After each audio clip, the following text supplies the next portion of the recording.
Hi, ഇതെന്താണെന്നറിയാമോ? ഇതാണ് ഇഞ്ചിപ്പാവയ്ക്ക.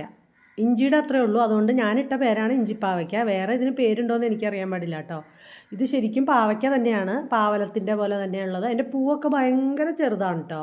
ഇത്തിരി ഉള്ളൂ. അതിൻ്റെ ഇലകളും എല്ലാം നമ്മുടെ സാധാരണ പാവയ്ക്കേക്കാളും ഒക്കെ വളരെ ചെറുതാണ്. എന്നിട്ട് അതിങ്ങനെ പടർത്തി കൊടുത്താൽ പടർന്ന് കയറിയൊക്കെ പോകും.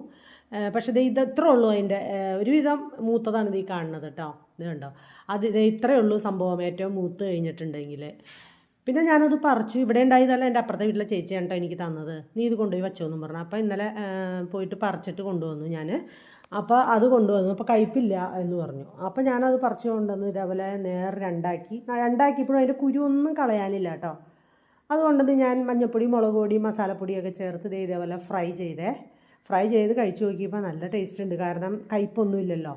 അപ്പോൾ പിന്നെ ഞാൻ എന്ത് ചെയ്തു എന്ന് വെച്ച് കഴിഞ്ഞാൽ അതിൻ്റെ വെളിച്ചെണ്ണ കളയാൻ തോന്നിയില്ല കേട്ടോ ചട്ടിയിലെ.